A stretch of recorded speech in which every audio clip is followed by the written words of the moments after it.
Welcome back to Movie Speaks. Today I will show you a comedy, crime, thriller film from 2013, titled The Family. Spoilers ahead. Watch out and take care. Mafia hitman Rocco murders an Italian family of 4 in cold blood, believing them to be the Manzioni. He cuts the finger off the father and sends it to Mafia boss Don Lucchese, who is currently in jail, but after testing the fingertips, they confirm Rocco killed the wrong people, so he is ordered to keep looking. The real Manzioni family is leaving the USA to live in Normandy, France under the FBI's witness protection program. There's the father, Giovanni, who is also a mafia boss, his wife Maggie, his children Belle and Warren, and their dog, Malavita. The reason why they are constantly moving and changing their names is Don Lucchese, who many years ago tried to kill Giovanni for being his rival mafia boss. Giovanni counterattacked by snitching on him to the police, sending him to prison, and now Lucchese's men are constantly looking for him for revenge. The family arrives at their new house in the middle of the night. After turning on the power again and starting a fire, Giovanni pretends to take a look around the property, but in truth, he takes out a body from his car trunk and buries it in the backyard. The next morning, everybody gets ready to start a new day in their new lives. Maggie goes to check out the town and see if there's anything interesting to do or see. Her worst fears are confirmed by the waitress at the cafe she stops at, though. This is a small town and it has little to do in it. Then she goes to the convenience store to get groceries, where she overhears the clerk and some clients insult Americans, thinking Maggie won't understand them because they're speaking French. Furious, she grabs some alcohol and a gas tank from the shelves and throws them in the storeroom before proceeding to light a match and throw it in there too. Then she pays for her groceries pretty quickly and leaves the market right before her trap explodes. Afterward, she has lunch at a fast food place, where she gets people's shocked attention when she makes too much noise drinking her soda, and then she visits the church, getting the chance to befriend the priest. Belle and Warren go to their new school, and Warren quickly gets in trouble with some bullies, who beat him up in the bathroom after he talks to them in a very smarty-pants, sassy way. When lunchtime comes, he meets with his sister and tells her all the information he's already learned about who is who in school because he's forming a plan to start a small mafia group there. Once school is over, Belle begins to walk back home while a car with 4 teenage boys follows her around, asking her to hang out with them. At first, Belle refuses, but soon she gets lost in town and decides she may as well accept the ride. The boys, however, instead of taking her to her house, take her to a spot by the lake where teenagers usually hang out. Belle asks them to take her home, but the leader tells her to stay and relax before lowering the strap of her dress while his words are full of innuendo. Not willing to let them get away with this, Belle returns to the car to grab a tennis racket and uses it to beat up the boy before telling the others to behave more respectfully towards women. Then she takes the boy's car and drives it back to her home. Meanwhile, Giovanni goes to the property gate to smoke a cigarette, which he isn't supposed to do. He quickly notices there are FBI agents hidden nearby keeping an eye on him, and decides to go back inside to investigate the glass garden shed. After tossing a bunch of stuff out, he finds a typewriter and, seeing as it still works, he thinks it's finally time for him to write his memoir, describing how he took over the family business started by his grandfather decades ago. When he stops to take a break, he meets his neighbor through their connected backyards, and makes up a story about being a writer when he's asked what he does for a living.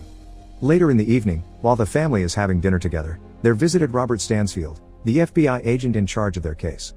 After giving his approval of Giovanni's writer story, he asks him about a shop owner that disappeared recently, and Giovanni tells him he doesn't know anything about it, when actually, he killed him because he sold him some seafood that he claimed was fresh but it was actually frozen. This is the body he had in the trunk when he arrived. Stansfield reminds him not to get into trouble, and before leaving, he tells him that the FBI agents that will be protecting him from the house across the street are DeSicco and Mima. Then Giovanni joins her wife in bed and has a nightmare about the barbecue party he threw many years ago, which was the occasion Lucchese had chosen to strike. The following day, when Giovanni gets too distracted by his writing, Maggie demands to know what he's writing about and freaks out when she hears it's a memoir, since that could get them in big trouble. Then she grabs a tray of food she's prepared specially for DeSicco and Mima and leaves to take it to them after asking Giovanni to check the tap water, because it comes out brown and the plumber she's called won't show up. At school, Warren is starting to make contacts with the right people, using information and stolen goods to get them to work for him. Belle, on the other hand, had to beat up a girl in the bathroom for having stolen her pencil case. She also sees a very handsome guy in the cafeteria, and Warren informs him that's Henri, a college student acting as substitute teacher for math class. All the girls in the school want him, so Belle will have lots of competition if she wants to go after him, but she has a plan. She approaches Henri after class and asks him for private math lessons, which he accepts. Meanwhile, Warren meets his bullies outside the school and proceeds to beat them all up with the help of the contacts he's made. Back in the house, the plumber arrives over 40 minutes late, irritating Giovanni. His mood only gets worse when the man tries to unnecessarily change all the pipes in his house, so Giovanni beats him up with the tools he finds in the basement and then puts the body in the plumber's own van to take him to the hospital, where the doctor has trouble understanding how the man's body could have so many fractured bones from simply falling down the steps. While Rocco finds the family of the seafood shop owner and kills them all for not having information about Giovanni, he continues to write his memoir, talking about how he used to take good care of his old neighborhood back in Brooklyn. In the evening, Maggie scolds him for what he did to the plumber, and Giovanni retaliates by reminding her of the explosion she caused at the convenience store. Chatting about her fire obsession gets Giovanni excited, and the couple gets intimate right there on the couch. When the weekend comes, the family throws a barbecue party and invites all the neighbors, an idea they aren't very fond of, but Stansfield insisted so they could integrate themselves with the community better. Maggie asks Belle about this Henri guy she's invited and reminds her to use protection, but Belle tells her not to worry because she won't be having a quickie in some classroom. She'll choose the right time and place with the love of her life. Warren then arrives with various bottles of soda and tells his mother to stop making French food and to make American dishes instead because that's what the neighbors expect. Turns out he's right, the neighbors have come to see the eccentric Yankees and are happy to eat their weird food. Even DeSicco and Mima are allowed to leave their watch room and join the fun. The only one missing is Giovanni himself, who Belle finds in the garden shed.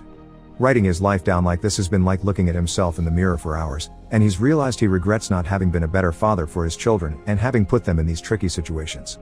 Belle, however, doesn't agree and tells her she considers him the best dad in the world. Now in a better mood, Giovanni joins the party, only to get irritated again when the neighbors start trying to teach him how to start a grill fire. Giovanni imagines all the ways he could torture them for being rude, but thankfully, before he can do anything stupid, he's interrupted by the recently arrived Stansfield.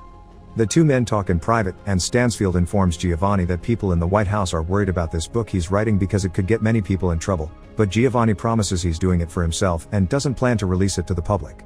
He also tells him that Giovanni snitching on Lucchese has been the best advertising the FBI has ever had, and nowadays, more and more members from Giovanni's old Mafia gang are giving up information in exchange for protection in order to live a safer life. At the end of the party, Belle is disappointed that Henri didn't show up. The following day, Giovanni goes to see the mayor to discuss the brown water problem.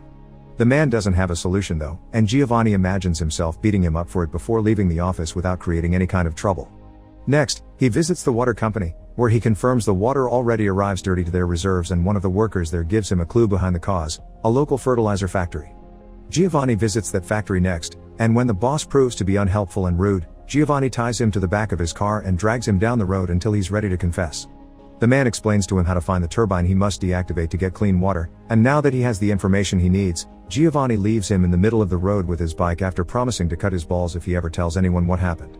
When he returns home, he finds Stansfield reading his manuscript, who quite likes it but still scolds Giovanni for writing it in the first place.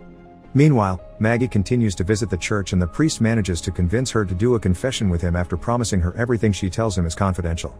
The things she says are so disturbing, however, that they haunt the priest for a week and he forbids her from entering his church ever again. At school, Warren has forgotten to write something for the school paper as he had promised, so only having 5 minutes to hand something in, he ends up quoting Lucchese from the time he met him as a boy. The newspaper passes from hand to hand all over the place, used to be read in the plain or wrap things, and that's how it makes it to Lucchese's cell. The old man immediately recognizes the quote and sends his men to Normandy to find Giovanni once and for all. After class, Belle visits Henri at his classmate, and they end up making love against the door after she locks it. In the evening, Giovanni gets a call from one of the neighbors that came to the barbecue, inviting him to a film event the community shares every month. They watch a movie and then discuss it, and since next time they'll be watching an American classic, they want Giovanni there to guide the debate with his expertise as a writer. Giovanni accepts, and since the FBI listens to all his calls, Stansfield shows up minutes later to tell him what an awful idea it is. Giovanni doesn't agree, he thinks this is a great way to show they're fitting in, and makes Stansfield accept to come to the event with him. The following day, Warren's violent and criminal activities are discovered by the school board, so he rushes back to the house to get some money and fake documentation in order to escape to Paris and start his own illegal business there as his father had done at 13. Before leaving, he says goodbye to his sister, who is depressed because she's fallen in love with Henri, but for him, she's only been a fling and now he's graduated, he will live in Paris too. Giovanni leaves a doll on his seat so the FBI thinks that's him, and sneaks out of the house to plant a bomb on the turbine that makes the water brown. Afterward, he meets with Stansfield and together they go to the film event, where they discover they'll be watching Goodfellas. Stansfield thinks this is even a worse idea now, but Giovanni points out leaving before the movie starts is even more suspicious. After the movie is over, Giovanni is asked to tell the audience about how accurate to real New York is, and Giovanni can't help it anymore and starts telling stories about his life there as a mafia boss, which the people present think it's fictional. Stansfield still doesn't approve though, and thinking Giovanni is out of control, he calls DeSicco and Mima to tell them to round up the family and begin Plan B.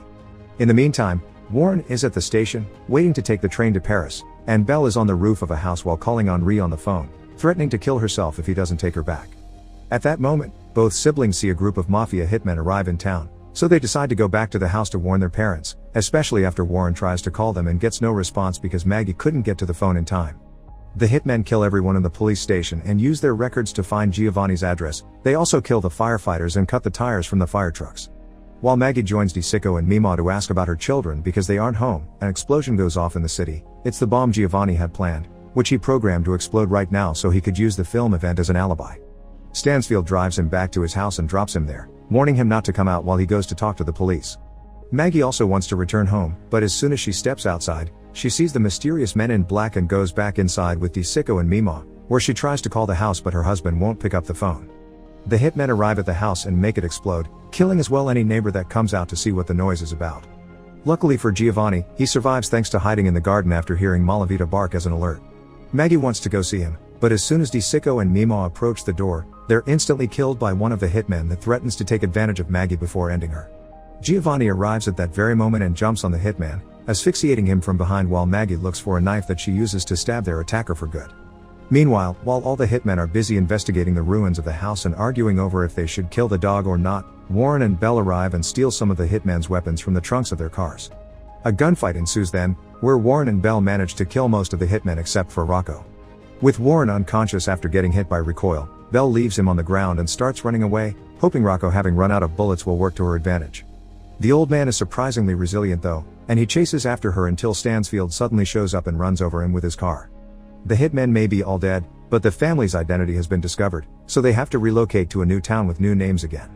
Giovanni, however, is happy that got to tell his story to a crowd, even if they all thought it was fake. Make sure to subscribe and turn on notifications so you can watch more videos like this. Thanks for watching.